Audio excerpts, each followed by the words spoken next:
Good afternoon, everybody. How are you today? And welcome to the latest edition of Drew Mania Live. So great to have you with us for this Monday, the 16th day of November, the year 2020. And of course, this is yours truly, Andrew L. Perry.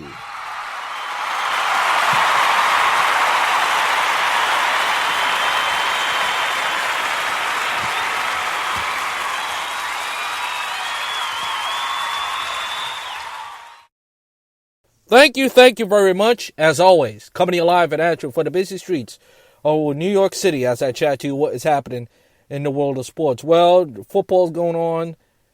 Football is pretty much the main topic for me today. So I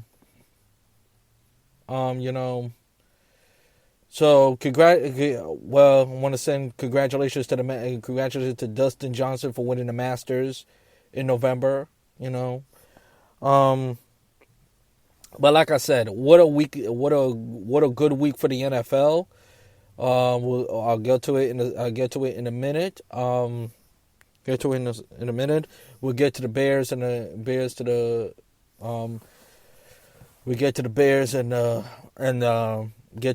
Vikings tonight. The Monday night game will conclude the Monday night game. But I'm gonna start off with college football, and college football this week wasn't that much, not a lot of sexy matchups as I told you early, folks, this past week, because of the LSU Alabama game was postponed due to Corona.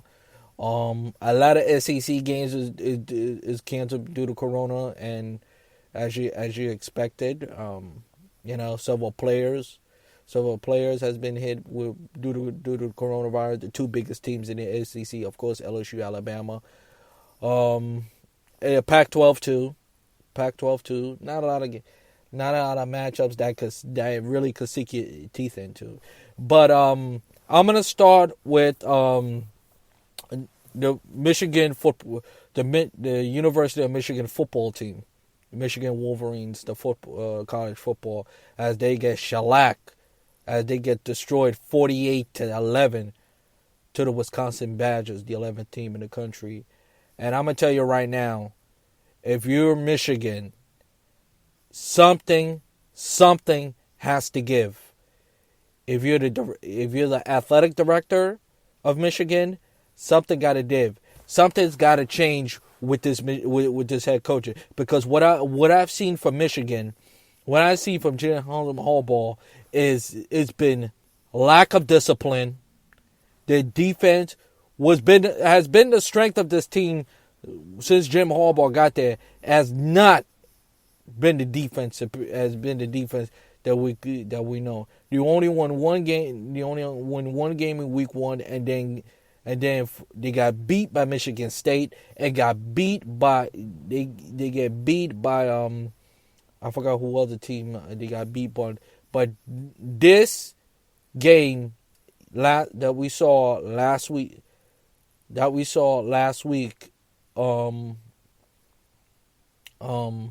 after the game against Minnesota, when they blew out Minnesota to win the bucket. After that, Michigan has not looked sharp at all to me. They have not looked sharp since that week one, since the Big Ten came back, and to me, at this point, even if Jim Harbaugh beat Ohio State, I'm still looking for a head coach. Because I said this last year when Michigan got blown out by Ohio State, it's time to get a new head coach. It's time to turn the page on Jim Harbaugh, because so far it hasn't worked out. It really hasn't. Every big game that I've seen Michigan play, it's been lacking. And they don't produce, and Kurt Herbstreit and Chris Fowler touch on skill. They haven't been drafting well. 10 skilled players that's been drafted by Michigan since 2008. Something got to change. And they haven't beaten Ohio State. They haven't beaten Ohio State in the last 9 years. in 9 years. You know, and and it's been the same. It's been the same garbage from year after year with Jim Harbaugh, except for the 2015 season. But after that, it's been no something. Something has to change. Something got to give. Something got to change. This could no longer continue. This could no longer continue, and it's easy to say. I know it's easy to say it's time for him to go, but I don't know what you do from here. Because I'm not selling on Jim Harbaugh anymore. It's pretty safe to say that the ship has sailed when it comes to Jim Harbaugh. Jim Harbaugh has not. I'm not saying he could coach, but he as Tom at big games, he don't do well in big games. He really don't. You know. Ever since his one shining moment with Stanford, when he turned Stanford around, it's been the same thing. It really has. And even though he's a Michigan alum, you know, hopefully he turns it around. But Michigan is going to be winless in the Big Ten. Haven't won a game in the Big Ten in the long term. But just want to throw it out there. All right, let's go into the NFL. And what a hell of a game we saw yesterday between the Cardinals and the Bills. And when I saw the Bills and the Cardinals, I was like, this game might be boring. And I thought, yes, everybody in America thought that the Bills was going to win this game. The Bills was going to win this game with Stephon Diggs. What a great comeback. But the defense for the Bills let them down in the end. And even though it was a great catch by DeAndre Hopkins, and the Texans are kicking themselves for letting him go. How you let a player like DeAndre Hopkins go? Where he could catch the football. In my view, one of the top 10 receivers in the National Football League as we speak right now. How you let him go is beyond me. But that's another discussion for another day. Now, to catch that ball, Buffalo, there's 3 defenders, and you mean to tell me you can't knock them down? You can't knock it down? You can't knock it down for like. Because even if he catched the ball, and it was and credit the throw. I'm gonna credit the throw more to Kyler Murray too. But there's 3 defenders. As Tom Jackson always said, knock it down. Knock it down. Knock it down. And the Bills didn't do that. DeAndre Hopkins just snatched the ball, and I thought, and then by the way, I'll get to the similar play in a second. To him, they snatched the ball with 1 second left. With 1 second left. And I was like, oh my God. And I was thinking at that time that the Bills win this game. But I didn't expect that catch. I didn't expect that catch. Nobody did. But it was a great catch. So far, the best catch of the year. Without question. But the Bills to me should at least, at least attempt to knock it down. But they didn't do that. And the Bills, as far as the Buffalo Bills goes, they could afford. They're in good shape. They're 6-3. They're 7-3. They're gonna win the division.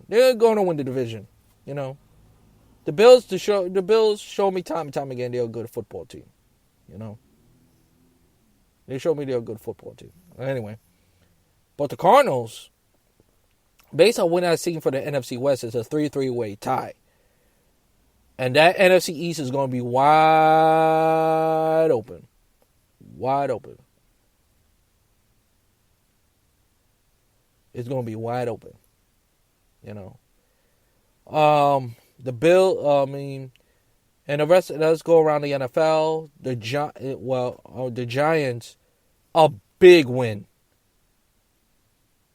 A big win. I don't know. They may not make the playoffs this year, but I don't think they're gonna make the playoffs this year. But it's a big win and a big loss for the Philadelphia Eagles. As I keep saying to myself, the Eagles are not that good.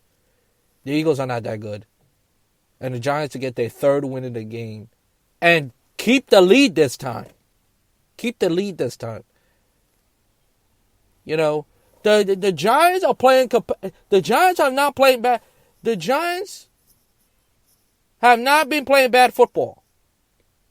They really haven't, and they have shown they could play with the rest of the National Football League, rest of the football league. And what else? And what else? The NFC. If they get one more, if the Eagles keep losing, the Giants, in some miracle, could pull off, could sneak in the NFC East,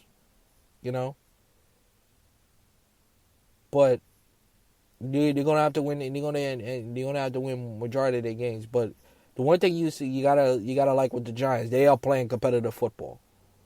They have been playing competitive football, even on in defeats. They show you the Giants could show you they got something, and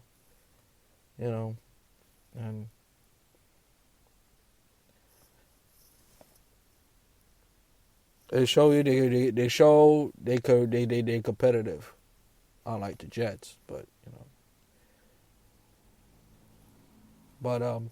Tampa bounced back as you expected.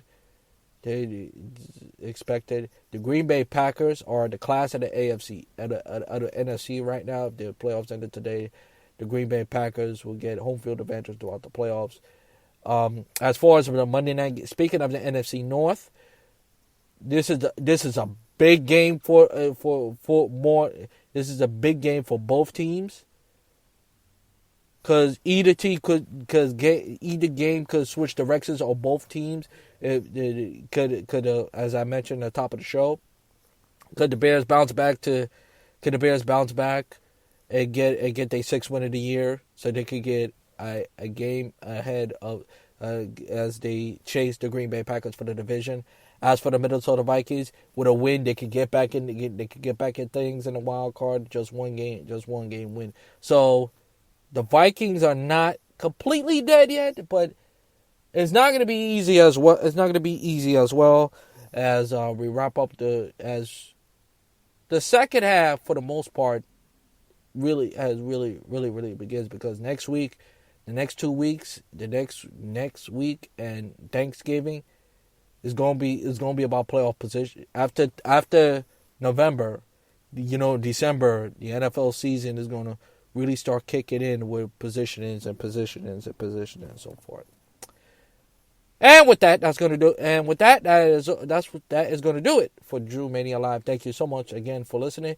If you want to listen to this episode again, please go to Spreaker.com, type the keyword Andrew L. Perry. Once again, go to Spreaker.com, type the keyword Andrew L. Perry. And always follow my show on Facebook, Twitter, YouTube, iHeartRadio, Apple Podcasts, Google Podcasts, and wherever you listen to your podcasts, everywhere. Until next time, this is Andrew Perry, always saying to you, Shalom, let peace go with you. And I'll talk to you in the next Drew Mania Live. So long, everybody. Enjoy the rest of your Monday.